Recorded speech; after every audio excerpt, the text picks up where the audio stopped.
আমরা কেউই চাই না যে প্রিয় মানুষটা আমাদের জীবন থেকে হারিয়ে যাক, কিন্তু অনেক সময় আমাদের কিছু করার থাকে না। আমরা যখন প্রতিষ্ঠিত হওয়ার জন্য ঘর থেকে বেরিয়ে পড়ি দূর প্রবাসের উদ্দেশ্যে, তখন যদি প্রিয় মানুষটাকে মেরে ধরে বিয়ের জন্য প্রেসার দেওয়া হয়, তখন ওই কষ্টগুলো সহ্য করা যায় না। অনেক সময় দেখা যায় ফ্যামিলির মানুষ প্রিয় মানুষটার চেহারা নিয়ে কথা বলে, ও দেখতে হ্যান ত্যান, তোদের এই সম্পর্ক আমরা মানবো না। যাই হোক, আজকের স্টোরিটা অয়ন ভাইয়ের ব্যাট আমাকে বলে যে সালটা ছিল 2020, তখন করোনাকালীন সময়। অন্যান্য দিনের মতো আমি এফবিতে একটা পোস্ট করলাম, একটু ভিডিও গেমসে আসক্ত ছিলাম। আমার পোস্টে একটা মেয়ে এসে হারিয়ে দেয়, ওইখান থেকে ঝগড়া, তারপর আমরা রেগুলার কথা বলতে থাকি। সম্পর্কটার নাম কিছুই ছিল না, আমরা জানতাম আমরা একে অপরের সাথে কথা না বলে থাকতে পারবো না। 6 মাস কেটে গেল, আমি ওকে পান করে আই লাভ ইউ বলে, ও আমাকে বলে এইভাবে কেউ প্রপোজ করে, একটু সুন্দরভাবে বলেন। ওইখান থেকে আমাদের রিলেশনটা শুরু হয়ে যায়। দেখতে না দেখতে 8 মাস কেটে যায়। আমি ওকে সামনাসামনি কখনোই দেখি নাই। ওই আমার পাশের গ্রামের ছিল, আমরা ক্লাসমেট ছিলাম এবং একই কলেজে পড়তাম। বাট কলেজে ওঠার পর আমি কখনো অ্যাটেন্ড হই নাই, যার কারণে ওকেও দেখি নাই। তো 8 মাস পর আমি ওর সাথে মিট করার জন্য কথা বলি।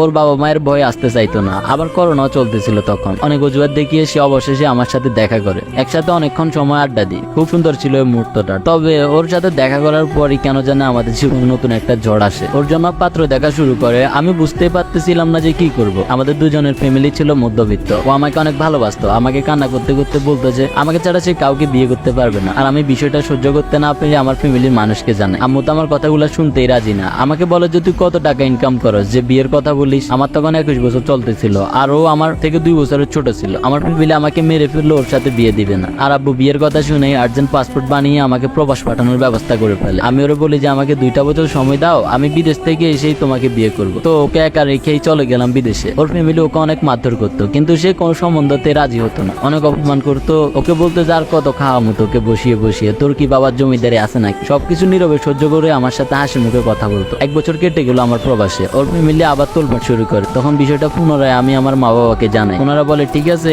আমরা পার্সোনাল ভাবে দেখা করবো ওর সাথে, চয়েস হলে ভাববো কি করা যায়। তো একদিনও আসলো এবং আমার বাবা মা তার সাথে দেখা করে। ওনারা বলে মেয়ে সুন্দর না, আমার সাথে মানাবো না। আসলে অনেক চিকন ছিল, ও যেরকমই হোক আমি তাকে মন থেকে ভালোবাসতাম। পরে ওনারা আমায় বলে যে আমার বিয়ের বয়স হয়নি, আমরা সমবয়সী, ওনারা এই সম্পর্ক মানবেন। পর আমি প্রিয় মানুষটার সাথে সিদ্ধান্তে আসি। ওকে বলে যে আমাকে আরো কিছু সময় দিতে। ও আমাকে বলে যে ওকে মেরে ফেললেও ও কাউকে বিয়ে করবে না, আমি নিশ্চিন্তে কাজ করতে। আমার থেকে আমাকে বেশি ভালোবাসতেছে, যা বলতাম তাই শুনতো। প্রতিবারের মতো মারধর খেয়ে বিয়ে ভেঙে দিত। আমারও বিদেশে আসার পর লাইন ভালো ছিল না, টাকা কামাইতে পারতাম না ঠিক মতো। বাড়িতে অনেক ঋণ হয়ে যায়, প্রায় 7 লক্ষ টাকা। আমাকে বলে দেয় যে সব ঋণ শোধ করা না পর্যন্ত বাড়িতে না যেতে। আমি কাজ করতে থাকি, স্যালারি ভালো ছিল না, ঠিক মতো টাকা কামাইতে পারতাম না। আমাদের সম্পর্কে 2 বছর পূর্ণ হয়। হঠাৎ একদিন সে আমাকে কল করে বলে যাবো কোন ছেলেকে জানি আনছে তাকে দেখার জন্য। সবকিছু ঠিকঠাক করে ফেলে ওনারা। তো আমি ওকে সান্ত্বনা দিতেছিলাম যে দেখতে আসলেই তো আর বিয়ে ঠিক হয়ে যাবে না। ওই ছেলেটা আসলো, ওরে দেখলো, আর ওই সময়টা যে কি অবস্থা হয়েছিল আমার তা হয়তো বলে বুঝাতে পারবো না। 2টা বছর যাকে নিজের জীবনের চেয়েও বেশি ভালোবাসছি, সে যদি অন্য কারোর সামনে সেজে গুজে যায় বিয়ের জন্য, তখন একটা পাষাণ মানুষের চোখে পানি চলে আসবে। রাগ ঝগড়া সবকিছু ছিল আমাদের সম্পর্কে, নিজেদের মধ্যে মানিয়ে নিতাম। আবার পরে যখন ওই ছেলেটা দেখতে আসে, আমি আবার আম্মুর কাছে কল করি। ওরা এই কথাগুলা শুনে রেগে যায়, বলে যে 7 লক্ষ টাকা ঋণ ভুলে গেছস, নিজে কামাজ কত, বিয়ের জন্য পাগল হয়েছস যে। কোনোভাবে মানাতে পারতেছিলাম না বাড়িতে। আর ওদিকে আমার কলিজাটা বলতেছে আমাকে নিয়ে যান না আপনার কাছে, আমি না কারো হতে পারবো না আপনাকে ছাড়া। রাত দিন কান্না করতেছে, বলে যে মরে যাবে সে। কিন্তু আমি কিছুই করতে পারতেছিলাম না। ওকে ওই ছেলেটা চয়েস করে ফেলে। অনেক টাকা ওর। প্রিয় মানুষটার মা বাবা ওর বিয়ের ডেট ফিক্সড করে ফেলে। 2023 মে মাসের 22 তারিখে ওর বিয়ে।